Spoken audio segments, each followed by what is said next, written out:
Okay, we are live. Hello, everyone, and welcome to our free masterclass, Bouncing Back After a Layoff. I am Lisa Plain. I'm a career discovery expert and job search expert and a certified ICF professional coach and the founder of Career Balance Coaching. I have had the privilege of being named one of the top 10 career coaches in Canada, and over the years, I've worked with hundreds of clients across the globe, helping them through career renewal and progression. I'm so excited to be joined by Yauhan Mehta today. Yauhan is one of Canada's top career coaches, a LinkedIn top voice with over 30,000 followers, and a recognized expert in leadership and career growth.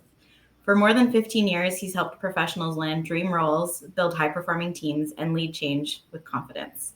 He's worked with incredible organizations like Deloitte, Walmart, Accenture, RBC, and the University of Toronto. As a coach, he's personally helped over 500 professionals land breakthrough roles at companies like Amazon, Shopify, Deloitte, and EY, transforming not just careers, but lives.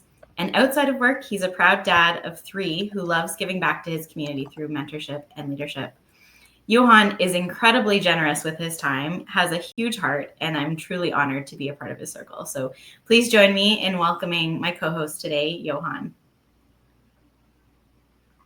Welcome, Yauhan. Thank you so much, Lisa. Happy Friday to everyone who's joined us today. I just want to make sure that we are, technology is working for us. So if you can please let us know if you can see us, if you can hear us. Don't feel afraid to say a hello in the chat as well. I would love to know who's joined us today. Tell us your name. Tell us, where are you tuning in from? And if there's something particular you want Lisa and I to cover today, or if there's one specific question or one specific goal you have in mind today, we'll keep this session quite fluid and make sure those goals and those questions get answered. So I'm going to watch the chat and see where are people tuning in from. Would love to hear from you.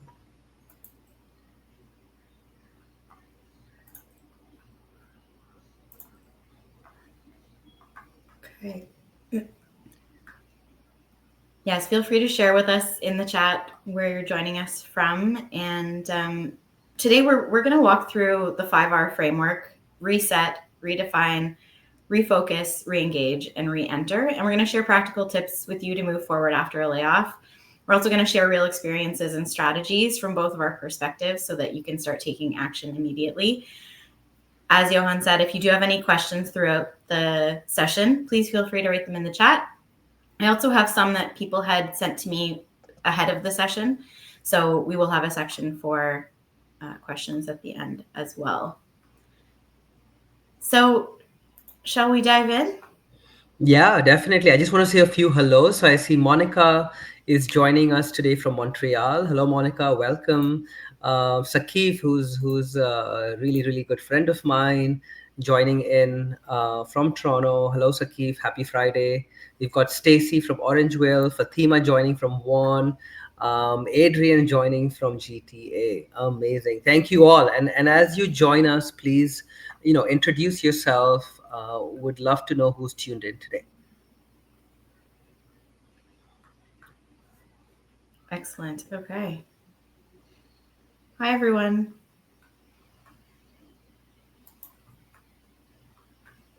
All right. So let's just get started. I'd love to ask you, Yauhan, you've experienced layoffs yourself. What have you found is the hardest part for you the first time it happened? Yeah, so thank you for starting us with that, Lisa. Yes, you're absolutely right. I have experienced layoffs multiple times.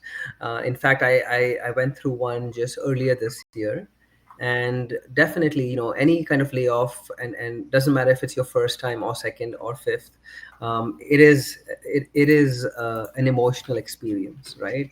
Where there is so much on your mind, so much in terms of your thoughts, your presumptions, your perceptions, and it starts playing with you. And if you don't quickly and swiftly get a handle of your thoughts and where you see yourself, it can quickly send you down a really bad spiral and a downward hole where it becomes very difficult then to stand up and come out of it. So I remember when it first happened to me a few years ago, it took me a month It took me literally a month to get a handle of my thoughts, and self blame and self doubt and all of this, right?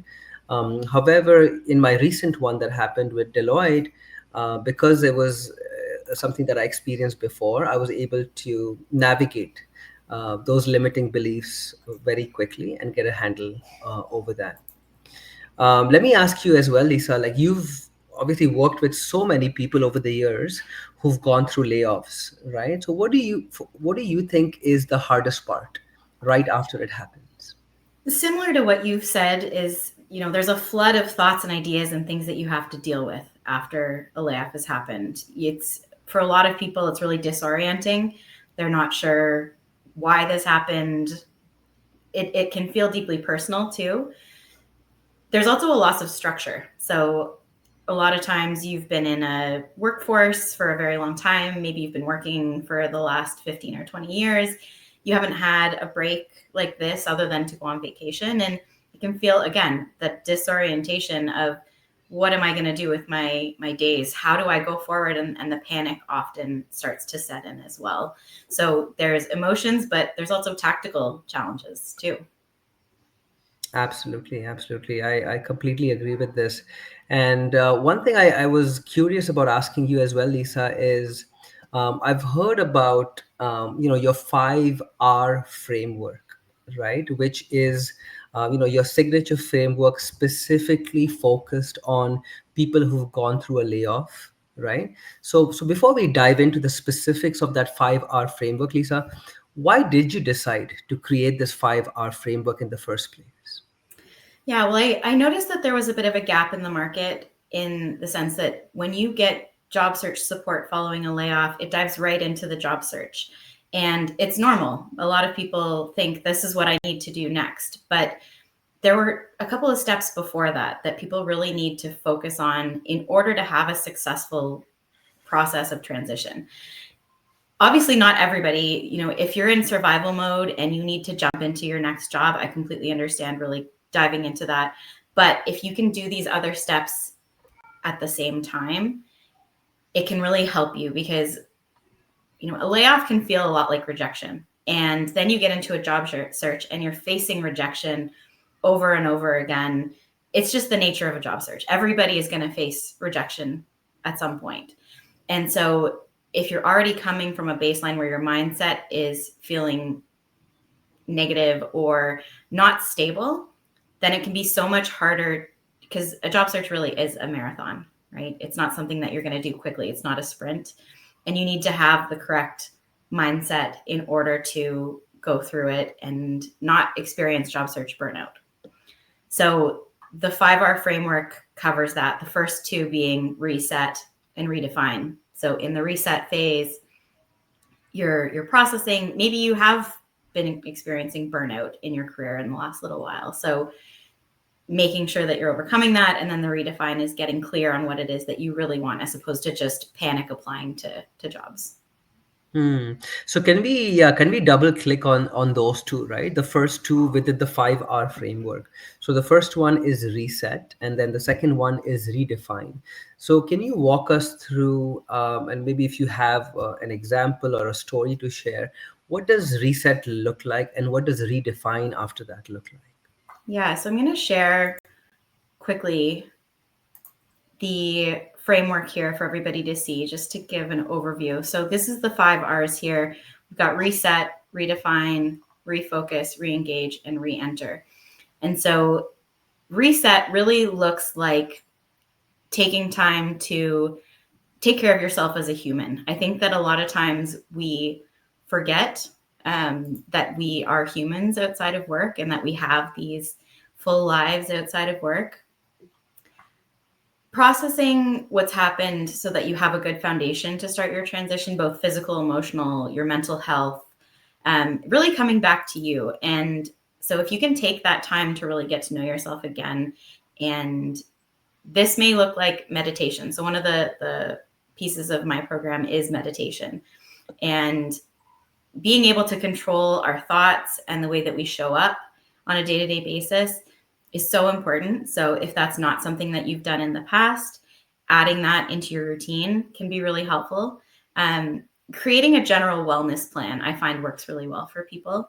And this is not just self-care in the way that we talk about it a lot of times, where you're going to buy yourself something, or you're going to get a pedicure, or you're doing things that are moment in time. The self-care that I'm talking about is finding intentional actions that can bring you back to yourself.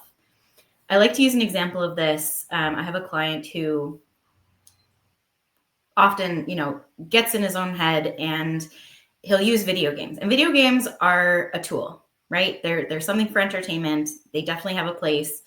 But he was noticing that once he finished playing video games, he didn't feel refreshed. He felt often, sometimes worse than he did before, because he was numbing. What you want to do with self-care and with your healing process is you want to find activities that help you to feel peace, or to feel refreshed, or to feel energized once you're finished with them.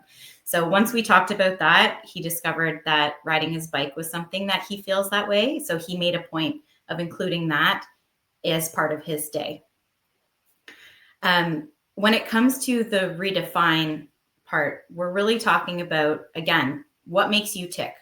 You're getting to know yourself. You're getting to know your preferences, your personality, the way that you interact with the world around you, whether you're an introvert, an extrovert. There are so many parts of you that kind of make up the career puzzle. So if you're going to go into your next role, you want to make sure that you're not just diving into something that maybe hasn't fit you. Maybe you've been feeling for a while that something's off, but you haven't been able to put your finger on it.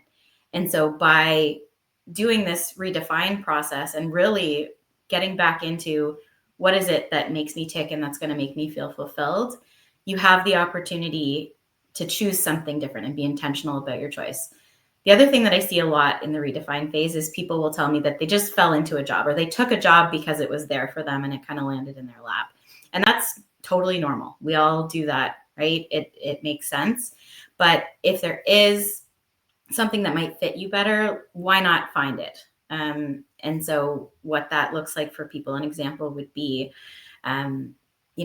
getting all of these pieces, laying them out so that you can really understand what makes you tick. And then we go through a brainstorming activity so that you are exploring other industries. Maybe the industry that you're in doesn't align with your values.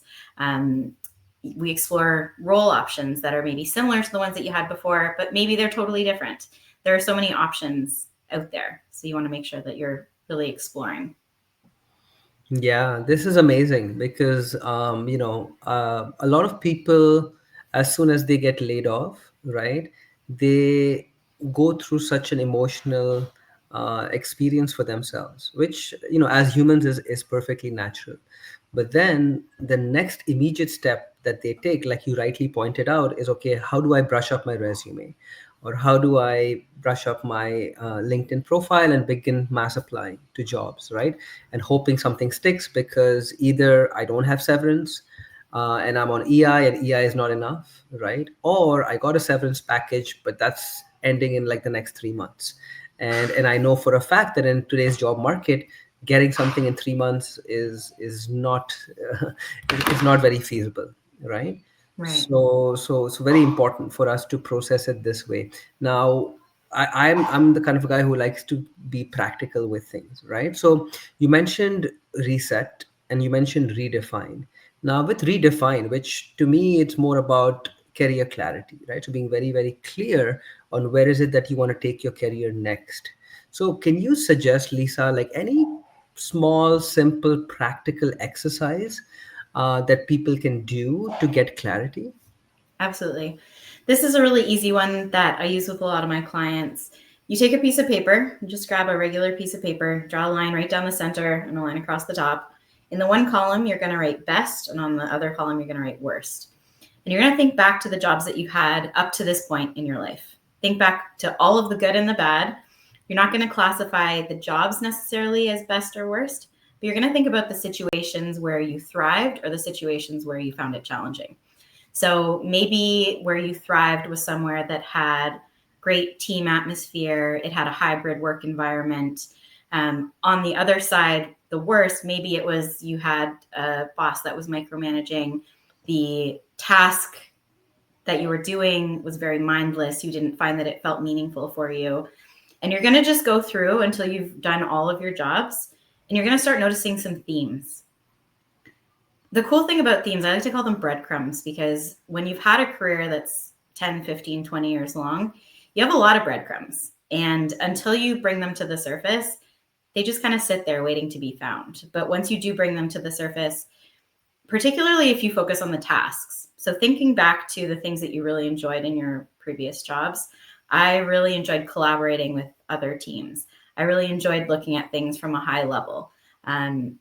That starts to give you an idea of what type of tasks you want to focus on in your next role, as well as the worst. Like if you had a sales component to your job in the past and you hate doing sales, it gives you the heebie jeebies and you just want to like turn your work off, make sure that you're not getting into a role where that's going to be a component of it. There are so many roles out there and there's so many companies. And I think that it's cool because a lot of companies create jobs that are very different from others. If you're in traditional companies, large companies, you might have a more traditional role. But there are a lot of mid-sized and smaller companies where the roles have a lot of variation. So you want to get really clear on that. Yeah, I love that. Love that exercise, which is so simple, right? And so practical as well. Like, you could do this in like 15 minutes, right? Creating that list of, reflection essentially of the work you've done, the activities you've had, and what is it within those things that energized you as opposed to drained you, right?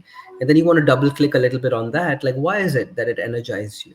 Was it the working with people element that energized you? Was it, solving problems? Was it, automating things, working with technology, new systems, right? Everybody is driven and passionate and motivated by different things. And as you think about, okay, now with the next opportunity that I have, um, I mean, I can take on any job, and that's an option as well, right? But then this is an opportunity for you to start from a blank slate and really redefine your career, right?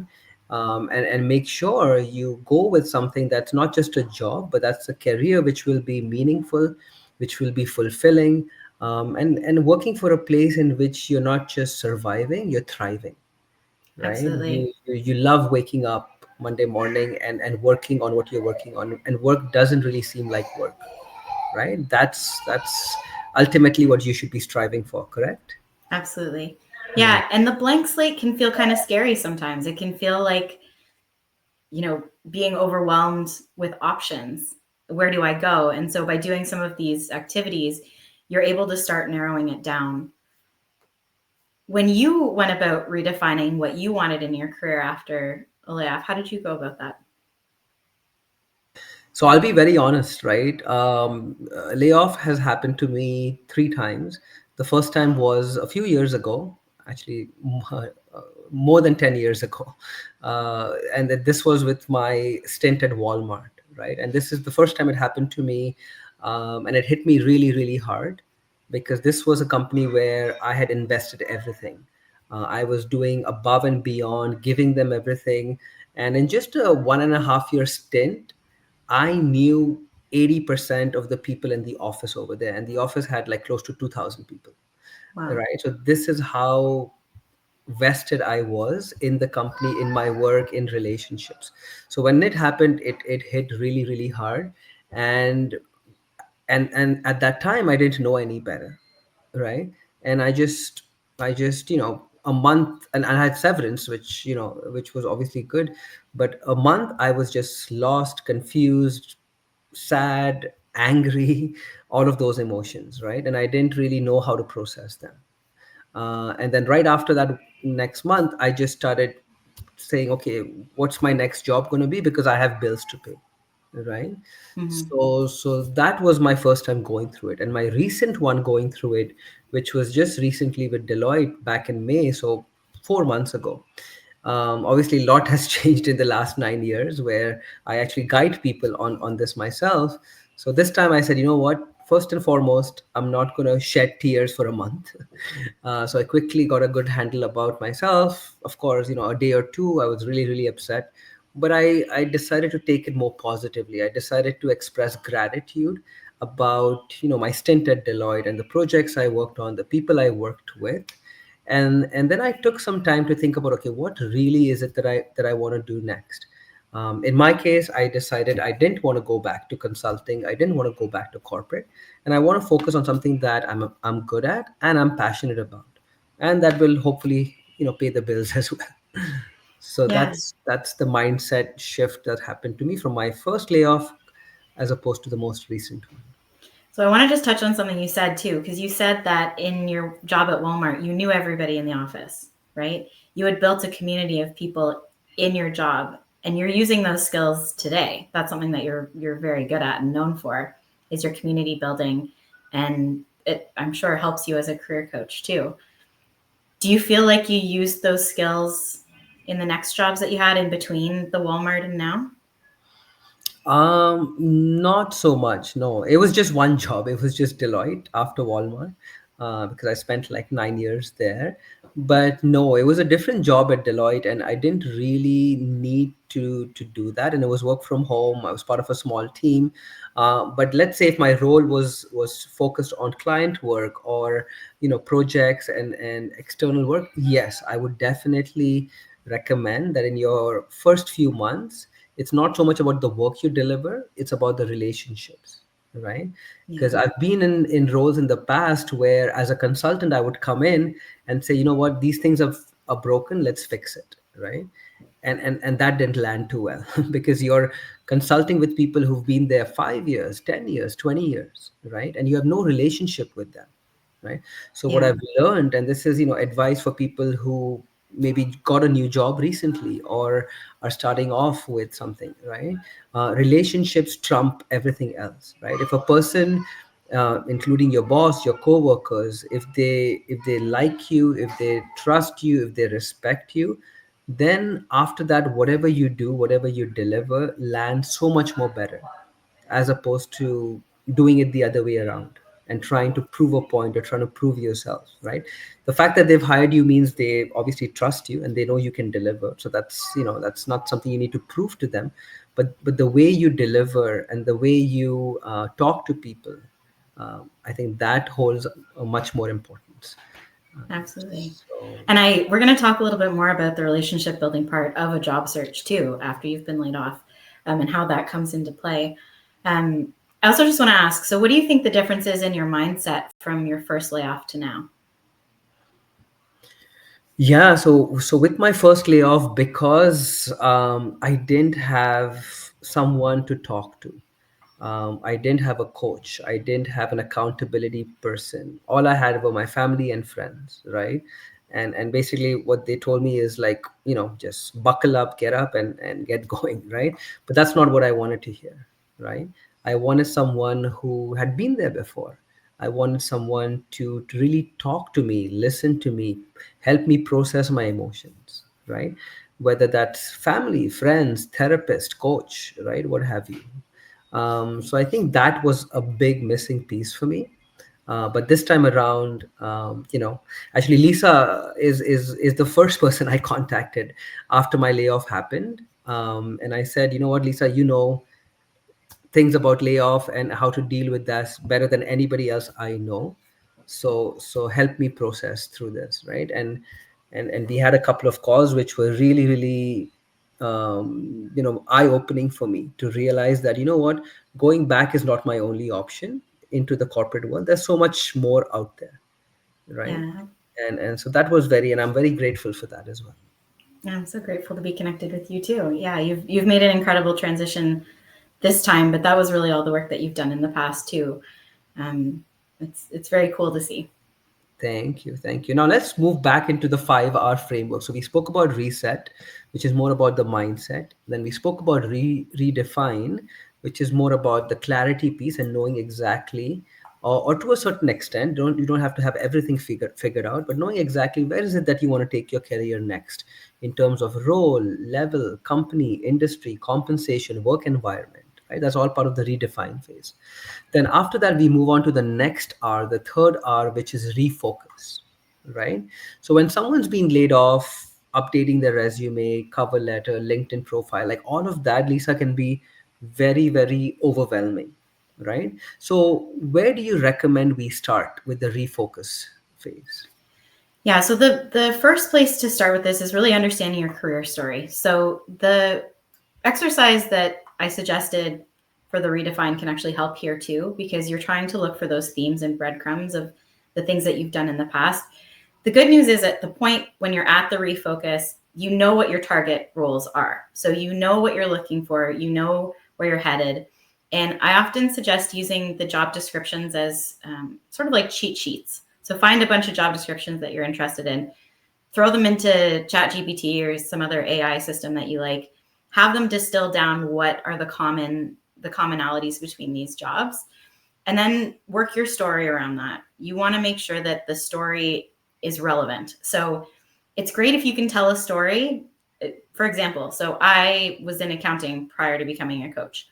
If I were to tell a story about accounting and my work in accounting now, it's not relevant to the work that I'm doing. There are definitely transferable skills and things that I use to this day, but in order to weave that into my story, I need to understand what it was about those roles that brought me to this place. So generally on your resume, you're only going to keep your last 10 years of experience or your last 5 jobs. You don't want to keep every single job that you have. And so in that, you want to look and say, how does this relate to what I want to do? And that's where you're going to focus. And then same thing with your LinkedIn. Keep those themes and breadcrumbs. Like if you are somebody who's a relationship builder, if that's really strong for you, put that as a focus on your LinkedIn. You want to focus on the things that make you unique, help you to stand out in the market. And you want to try to stay away from the generic, you know, collaborator, the generic words that everybody uses. You want to go deeper. And that's the cool thing about LinkedIn, I find, is you have an opportunity to show more of your personality and show more of really what makes you tick. So that's the other benefit of doing the reset and the redefine, is you have a very good understanding of your personal brand when you get into the refocus phase. Absolutely, Lisa. Now, I want to acknowledge also the people who are active in the comments over here. I love it when people do that. It tells me that, first and foremost, you're present.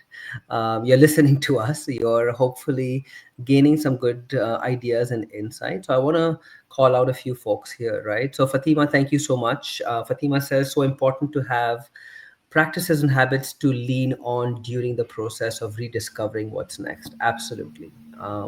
So key over there. Welcome, Akhil. Welcome, Razina. Adrian says, I've been working on building a new routine that includes daily 7 to 8 kilometers of walks to help me with clearing my mind. So that is amazing. No better way to clear your mind than physical activity, right? So I true. know, Lisa, you mentioned like video games and all of that, which I mean, each one to their own.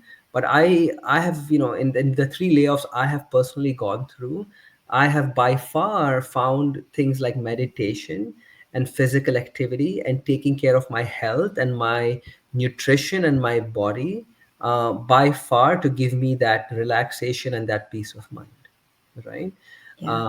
So that always, any kind of activity, even if it's just a simple walk or a jog, or for some people lifting weights or going for a swim or going for a hike, there's chemicals that get released in our body which just makes us feel better, more clear, more confident, which is essentially what you need with your job search, right? Absolutely. And those are often things that fall away when you're working busy jobs. Mm-hmm. So now that you have the time, take some of it to focus on Yeah. your health, to focus on your well-being. Correct, correct. And I remember, I've gone through this process a few times, and when I took the time to take care of my health and working out and doing all of that, I felt much better, and things cleared up so much in my mind, which helped me get clarity, focus, and defining the path for me. As opposed to, also I've been on the other side where I would eat like junk and just lie down in bed and feel sorry for myself, right? And guess what? nothing happened. I ended up gaining 10 pounds. My mental health became worse. My friends started distancing themselves from me because they're like, this is not the Yauhan we know. So nothing really worked out. Nothing really benefited. Now, I'm not saying this is obviously like easier said than done, right? For sure. Very hard for some people, maybe not as hard for some of you, right? I know for me it was very challenging. I had to actually seek, counseling, therapy to help me get out of it, right? So don't be afraid, and there's no stigma around seeking help, whether that's medical help or professional help, or just personal help from friends. Bindu says, yes, nice to meet you as well, Bindu. Monica, yes, I'm enjoying the suggested approach to post layoff and your very candid stories and the emotions that come after a layoff. And then she says, Lisa, I have already taken a paper and pencil and prepped for the exercise. The exploration you touched upon sounds interesting. Amazing, amazing. And by the way, this call is being recorded. So what happens is after we are done with it, you will automatically have a copy of it on LinkedIn. So in case you missed anything in terms of what we said or exercises, you can always tune in after as well. Ehsan, so nice to see you as well. It's been years, I think, since we last spoke. Send me a DM, we can connect. Welcome, Kalivanan, Samira. Oh, Nelly, so nice to meet you as well. So Nelly, yeah, started doing yoga recently. So Nelly just went through a recent layoff as well. A good friend of mine that I just met on LinkedIn earlier this year, and she's navigating through that process. But she is a perfect example of someone who's going for walks, who's doing yoga, who's squeezing in a spa day for herself, right? Excellent, excellent. Love hearing that. And then Christine says, working on the mindset. Yes, I always say that post layoff or even in a job search, your mindset is way important than your skill set. All of us are skilled, all of us have education, experiences, all of that. So the skill set is not the issue, it's the mindset that's the issue. So if you figure out that mindset piece, everything else falls into place. So always remember mindset before skill set, and then I would say soul searching before job searching, right? Mhm. So search more about who you are,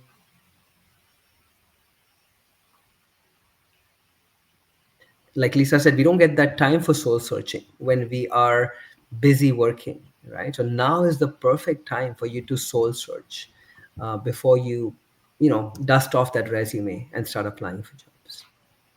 Absolutely. All right. So let's move on then to the last two phases within the process, which is the next R, which is re-engage, and then the final R, which is re-enter.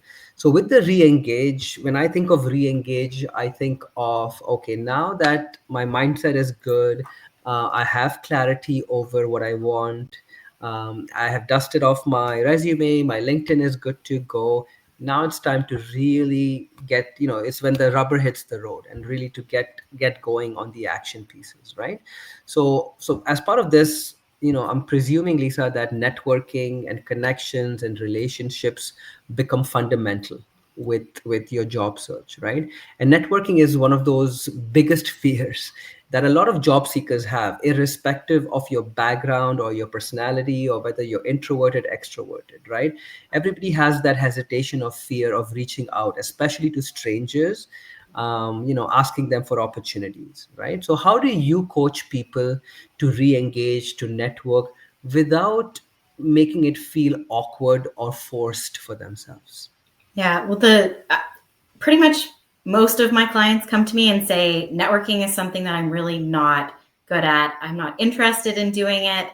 And I encourage them to do it because the job market is really tough. And especially if you do want to transition into a different industry or a different company, it's important for you to build connections outside of what you already have. So the connections that you have can be a really great baseline. And maybe you do get lucky and you find somebody within your current network to network with. But building relationships outside of that is really important. So, first of all, get rid of the word networking if it triggers you. Like, let's just throw that out the window. Um, what I find helps for a lot of people is to think about their last job. When did they build relationships with people? And I would say that a good portion of people do find that relationship building in a workplace is something that they are good at, something that they can thrive doing, or that they at least can enjoy building for a work purpose. So if you look at it in a similar way, this is still a work purpose, right? You wouldn't go when you're working, you wouldn't call somebody up and say, hey, this is the first time we're talking. I need you to do this for me, right? You're not going to demand something of them the very first conversation that you have. So you need to build the relationship first. And that's the same thing in job search networking. You want to build relationships with people that really you feel connected to and that you find interesting. So when you are going out and networking, build those relationships. And people are especially afraid of rejection here. People are afraid that they're going to send a message to somebody on LinkedIn and they're going to this was a funny conversation I had with a client. I'm like, what's the worst thing that's going to happen? And they said, well, I'm going to send a message. They're going to track down my future employer. They're going to tell my future employer that I am a weirdo and I reached out to them on LinkedIn. And so we, laughed about that and then pulled it back and said, okay, really the worst thing that's going to happen is they're not going to respond, or they're going to say, I can't help you. I've never, ever heard of anybody sabotaging someone's future career just because they sent a LinkedIn message. So keep that in mind when you're doing it. There's a lot of people who would be happy to connect and help you out. There's a lot of kind people in this world. I know that there's ghosting and there's all sorts of things. It's rarely personal. If somebody doesn't respond to you, maybe they're super busy. Maybe they have something going on with the health of someone in their family. Maybe they're going through a mental health challenge themselves. If you can take the personal, don't take it personally, you're going to be much more successful at it. And then also, ask people about themselves. Don't just reach out to them and say, hey, I'm looking for a job. Can you help me? Get to know them, understand their job, and you'll build a nice relationship that way. Now, this is an area that you really thrive in, Yauhan. What are your tricks for building relationships and networking? Yeah, no, thank you for giving me that recognition. Yes, one of the things that I take pride in is networking, and I never call it networking. I always call it building meaningful relationships or building meaningful connections, right? Because networking is about it's to me it's more superficial, it's more high level, it's more transactional, at least the way people think of networking over here in North America. So networking to me is more about, building that human to human connection. Now, when you build a human to human connection, what's the first thing you're going to do, right? The first thing you're going to do is go in there with curiosity, right? If you want to make a new friend, if you want to make a new acquaintance, if you want to learn about someone, the first thing you need to do is be curious about that person, about the situation, right? And that's the big mistake I see people make, is they don't begin with curiosity. Instead, they begin with self-interest. Oh, this person is the HR over here, let me reach out to them. Oh, she's a recruiter, let me reach out to them. Oh, this person went to university with me, let me reach out to them because now they can help me. Well, all of that is okay, but in most cases, what I have seen repeatedly over and over again in my coaching practice is that just doesn't work, right? So always remember that your first few touch points with someone, whether that is a person you know also, and also obviously a person you don't know, your first few touch points should be all about them, right? So learning from them, like what's their journey been like, who are they as a person, what are their interests outside of work, what is something that is on their mind right now, right? What do they do outside of work? There's so many different things you can take an interest in, right? But beginning with that curiosity is so important. Also for people, like if you just reach out to a person and say, you know what, I got laid off, can you help me out here? Like that message will not land so well, as opposed to saying, you know what, Lisa, it's been a while, I realize it's been a while since I reached out, been a while since we connected, hope you and your family are doing well, hope it's been a good summer for you, I noticed you've been thriving in your coaching practice, what are some of the clients you've been taking on recently, what is it that is on top of your mind right now that I can support you with, right? So if you lead with that kind of a conversation, first and foremost, Lisa will respond back to me, which is, ultimately what you're looking for, is to get that conversation started, to get that conversation going. And then secondly, she will actually help me, right? As opposed to being very blunt and very direct, right? Absolutely. Unless, of course, this is like a family or a friend, and that's a different ball game altogether. But typically on a job search, we're not doing this with family and friends, right? We're doing it with second degree connections. We're doing it with people who we haven't met. We're doing it with recruiters, hiring managers, industry leaders, right? So it's a very different approach. And also in the approach, you always want to give before you ask, give before you receive, right? Any good human relationship, successful relationship, is all about give and take, right? And the more you give, the more likelihood it is that they will give back, and the amount they will give back, right? So for me, in any relationship, I always give. I say, what can I do for you? How can I give you my time? How can I give you my expertise? How can I do this for you? How can I get you out of this mess? And those are literally the first few conversations I have with the person. And then the person's like, Johan, you are like God said, you've done so much for me. Like, what can I do for you? Right? It just, and I don't need to ask. They just come to me. I'll give you a very recent example. So when I got laid off from Deloitte back in May, I posted about it that, this is what happened. Within 24 hours, I had over 100 messages in my inbox of people saying, sorry to learn what happened, but Johan, what can I do for you? Johan, can I give you a referral? Johan, there's this opening which aligns with your role. Johan, can I introduce you to my manager? Within 24 hours. So that Wow. shows you the power of doing this in the right way, right? Yeah. And I'm not saying that it's very easy and it's happens overnight, but if you begin this right from today, if you follow this process from today, trust me, in a year or 2 years you would never need to apply for a job. Yeah. And what would you say to people? Because I get this a lot with my clients. They say, I don't have anything to give to them. What am I going to give to them? How am I going to help them? What would you Yeah, say? yeah, that's a very, very good question. So I would challenge people who say that, I don't have anything to give because I'm just new to the country, I'm a student, I don't have experience, I don't have a network. But trust me, if you dig deeper, you actually have a lot to give to people, right? What are some examples? You have time to give to people, right? Some people are joining this LinkedIn live not because they need a job, but because they're supporting Lisa and I. They're giving us their time, they're engaging in the comments. Guess what? We are noticing that. Next time they reach out to us asking us a question, getting on a call with us, we'd be more than happy to do that for them. So, giving one could be time. The other one you can give them is expertise. If you have expertise, doesn't have to be expertise from a professional perspective.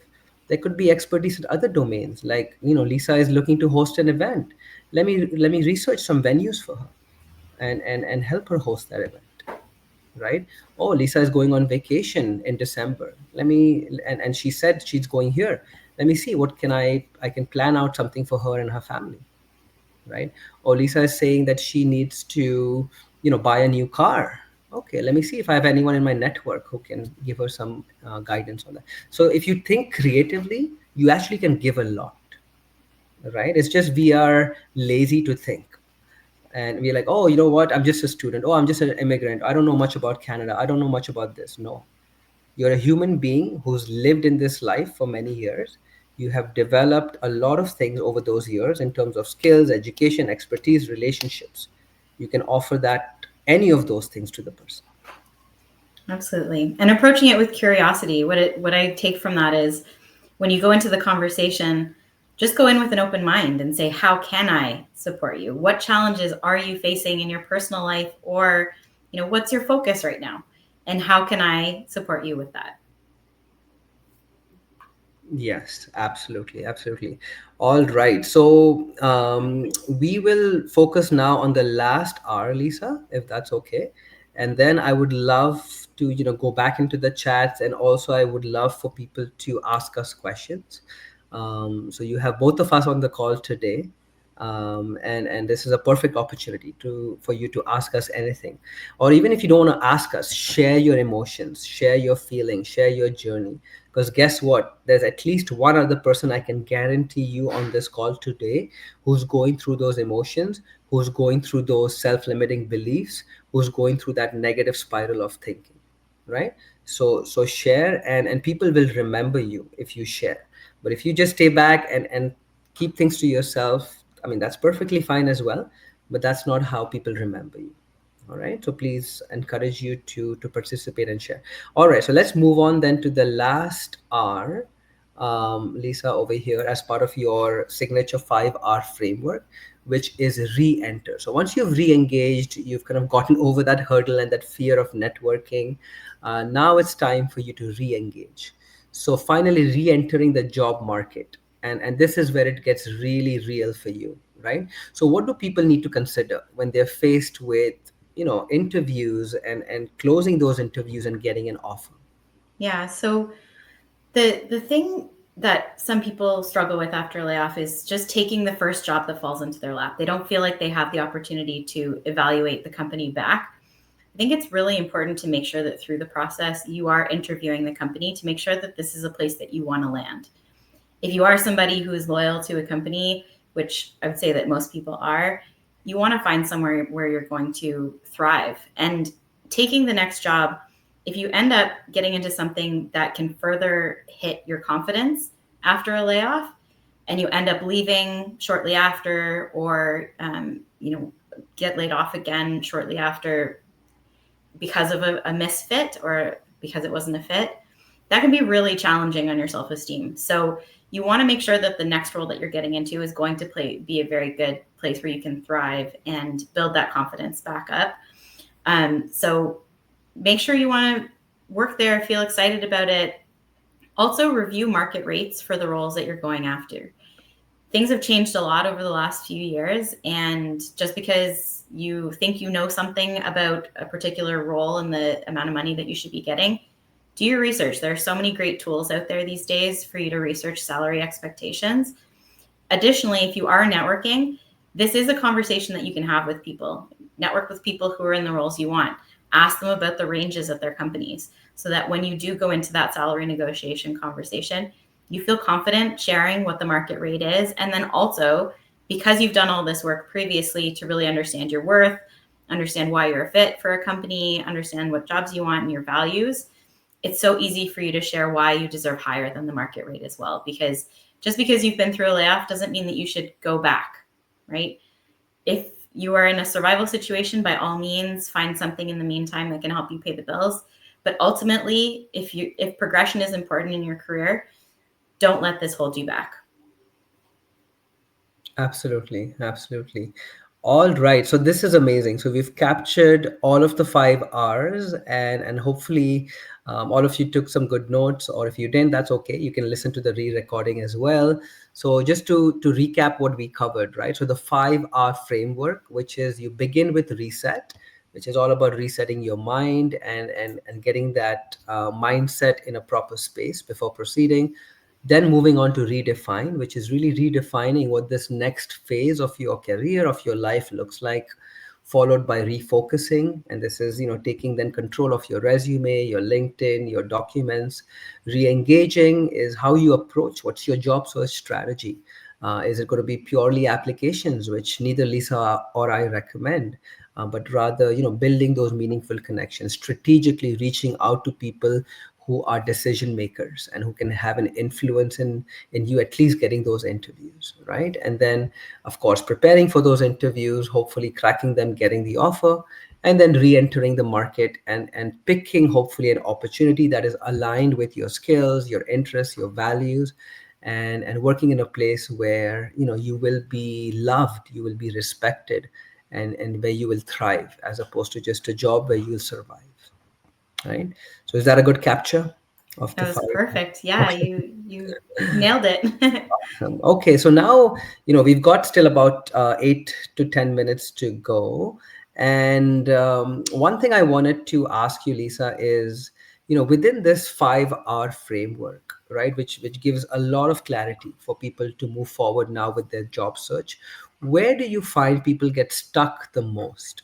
And how can they get out of that situation in the fastest possible time? I would say that throughout this whole process, the biggest challenge that I see people face is just consistency and confidence. The consistency gets really hard when you don't know which step you're supposed to be taking at which time. So you're sending out a bunch of applications right away, you're applying to jobs that don't necessarily interest you, your motivation wanes. Consistency is, if you think about it with anything, like going to the gym, if you don't have consistency, then you're not going to make progress. So consistency can be really, really challenging, and having accountability buddies, having a coach, having somebody to walk with you on this path, to talk through when you hit road bumps, because it would be a disservice of me to say that this process is easy.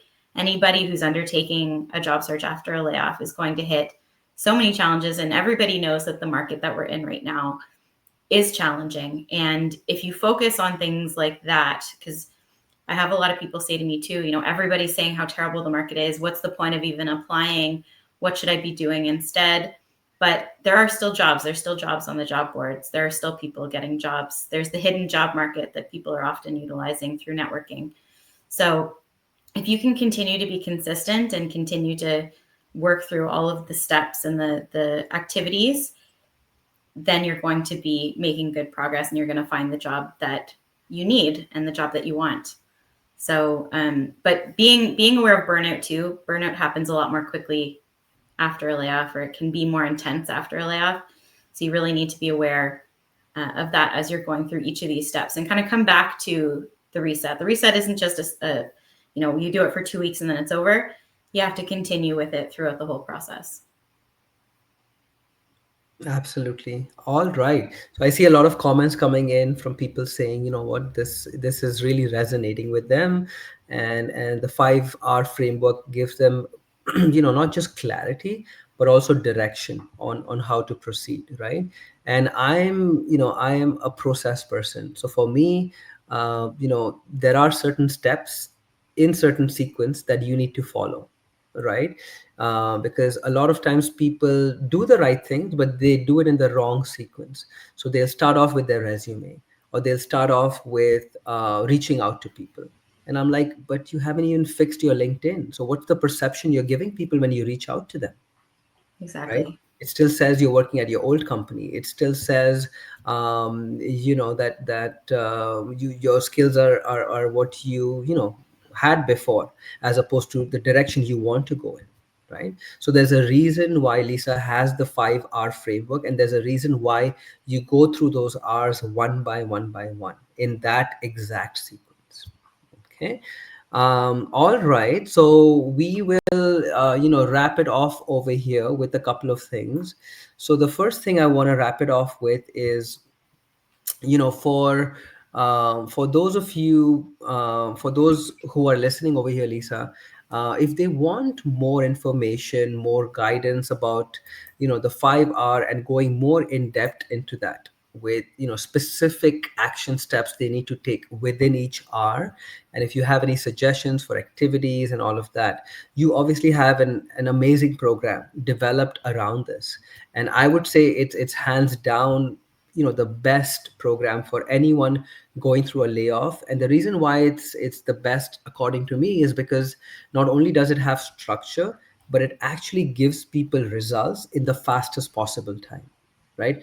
Nobody wants to, after a layoff especially, stay at home for like 3 months, 6 months, 9 months, right? Because those voices in our mind keep growing louder and louder and louder. That self-belief keeps diminishing, that confidence keeps going down. And then what initially maybe consistency in the first couple of months, and excitement and energy, slowly starts diminishing, right?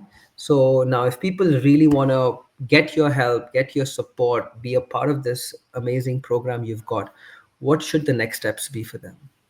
Yeah, so there's you can go to my website, and I've actually realized that I'm having some tech challenges and I can't post.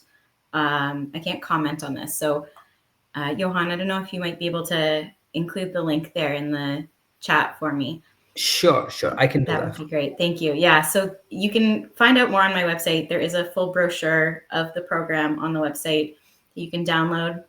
There's also a scorecard that you can do to see where you're at in some of these areas. Alternately, you can book a consultation with me. I offer a free 20-minute consultation.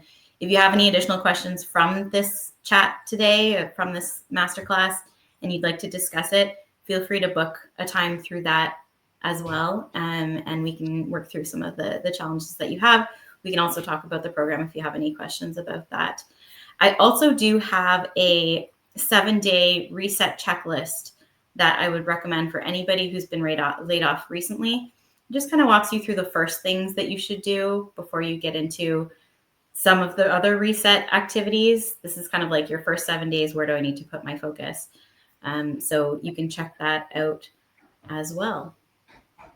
And Yauhan, if people are interested in working with you, what services do you offer and where can they find more information? Yeah, absolutely. So before I get into that, right, folks, I have shared two links in the chat. So the first one is about Lisa's program. So there's more details, on that program. What I would recommend is, if you are on the fence, and if you don't know, what if this is the right thing for me, the right investment for me, right? I would suggest, book a call with Lisa, right? She is very, very generous to give you that call. A lot of coaches don't give you any time to talk to them. It's like, I know my program works, sign up with me, let's get going, right? But she's very generous that way to give you that opportunity to talk to her, to ask her your questions, to express, any kind of concerns, questions you have, right? So the second link I shared over there actually is a link to her calendar, okay, where you can book time with her. And this is where she will give you, more detail about the program.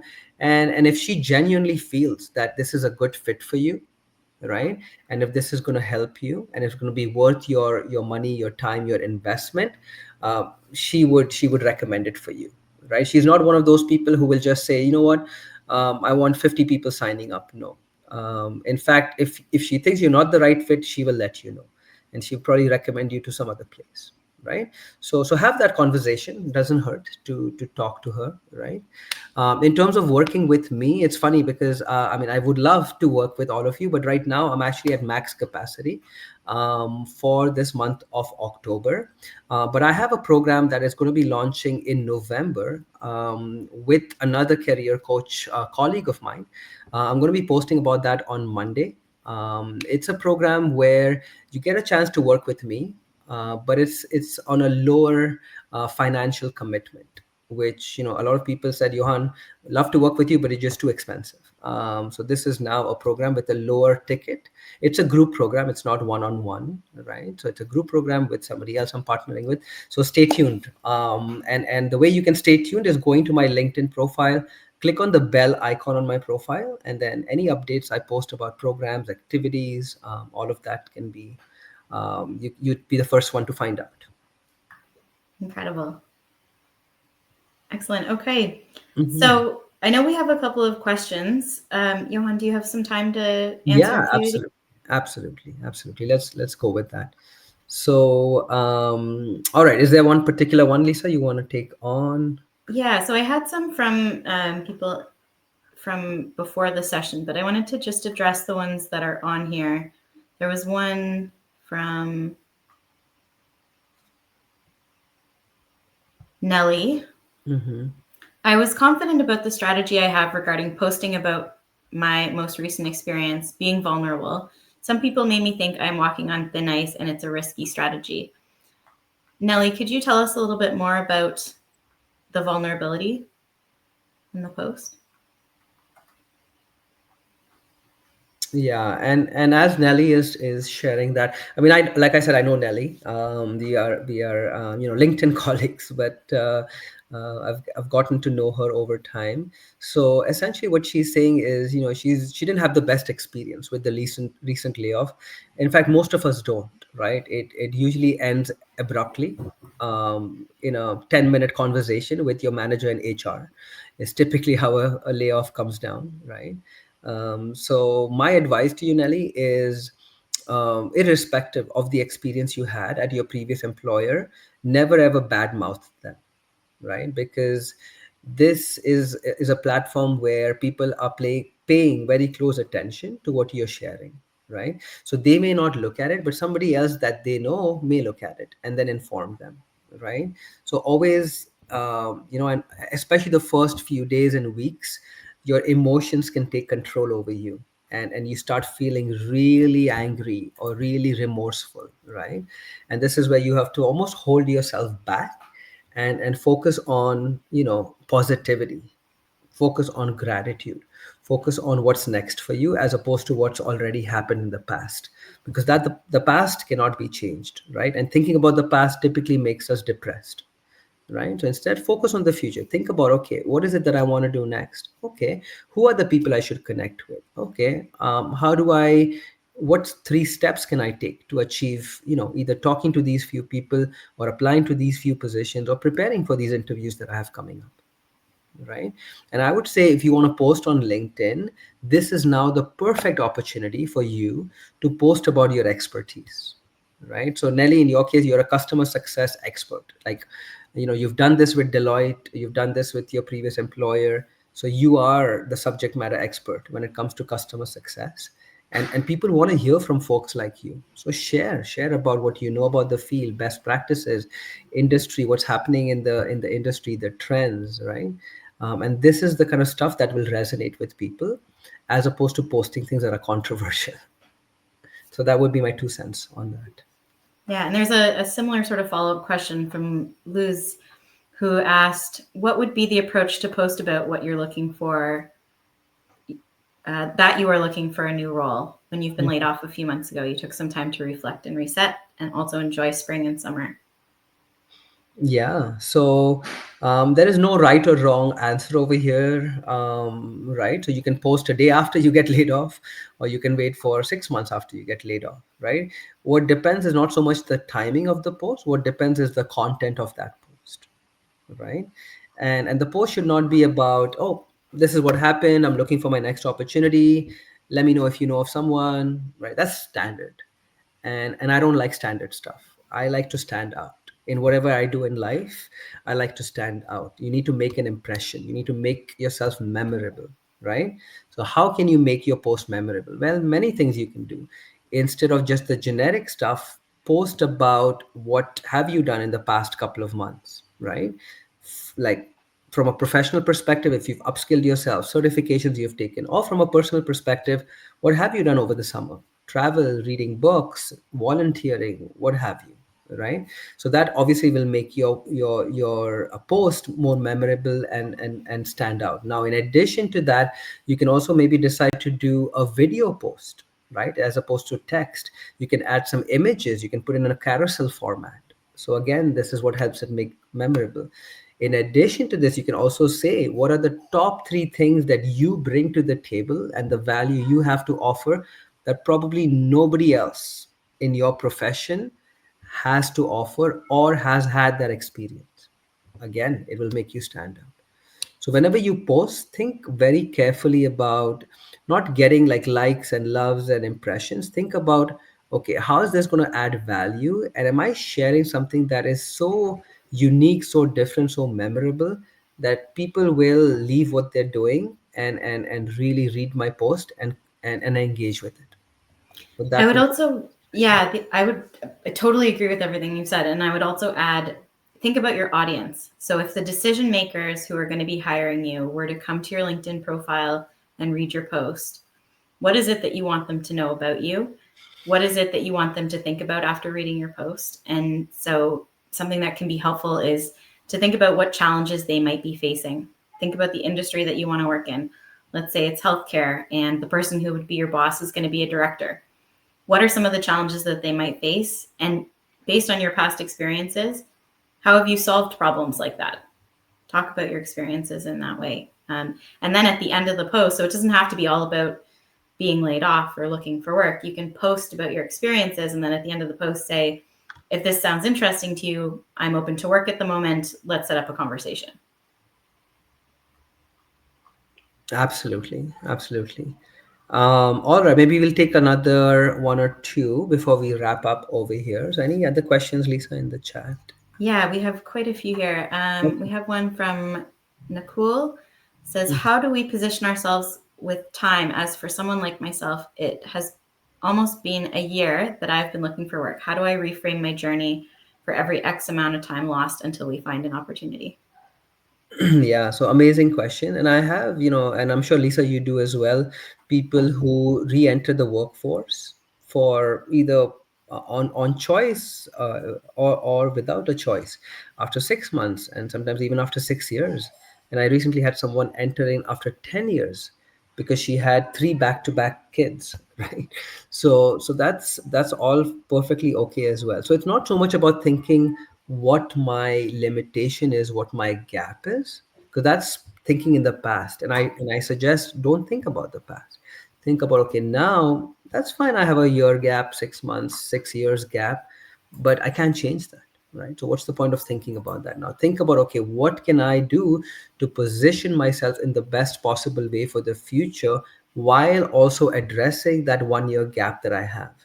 Now, if you don't tell me anything about what happened in that 1 year, then you're making it subjective. Then you're making me assume that you were sitting at home playing video games or doing nothing, right? Or doing something unproductive. But if you tell me that I spent the 1 year taking care of my kids, or a sick family member, or traveling the world, or writing a book, or upskilling myself, or looking for jobs while doing XYZ, or volunteering, or pursuing my side hustle project, passion, whatever it is, right? Say something, and be honest as much as possible in what you've done. Now, ideally, if you've done some freelance work where you've helped on a project or done something which is related to your field, that's best. That's what recruiters love to see, because that tells me that, you know what, you've still been current with, using your skill set and doing things, as opposed to if there's a 6 year gap.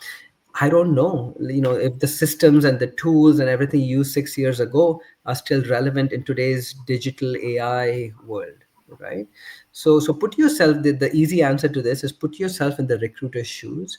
And if it's going to create any kind of uncertainty or doubts, right, say things to address that. Yeah, I would agree. And being honest, I mean, recruiters and hiring managers are also living in the world that we're in today. So they know what's happening, they know that it's challenging to get a job. You can be upfront. A good thing to do too is to volunteer if you have the capacity to do some volunteering, or also just to stay relevant by doing some online courses, going to master classes, events, talks where you're continuing to learn. That can all be added as well. Absolutely. All right. So anything else, Lisa? Should we wrap up, or any other things you want to address before we do that? Yeah, I mean, maybe we'll just do one more question if that's Oh, okay. absolutely. So I did have a question before that came up before the session. Highlighting transferable skills on your LinkedIn profile. Seen recommendations about the obvious ones, communication, problem solving, but I would like to go deeper than this. Do you have a suggested approach? Yeah, so I would need to know, I would like to see actually the profile of the person who asked this question, because I don't like giving generic cookie cutter advice. That's not my style. But if without knowing this person or seeing their profile, essentially what I would advise is, yes, you don't want to put in generic skills, right? Like teamwork, collaboration, results driven, problem solver. I mean, almost every job expects you to solve problems, or work in a team, or collaborate, or think critically, right? So that's not what you want to focus on. Instead, what you want to focus on more are the hard skills, right? And if you don't have those hard skills, some transferable skills that are relevant. So let me give you an example. So let's say, you want to go into HR, right? But you don't have HR experience. Instead, you came to Canada and you worked in Tim Hortons as a cashier, or you worked in Walmart, or you worked in a retail store, right? But now you want to get into HR. Well, you can think about, okay, first of all, what skills are required for a HR professional at an entry level, I'm presuming, right?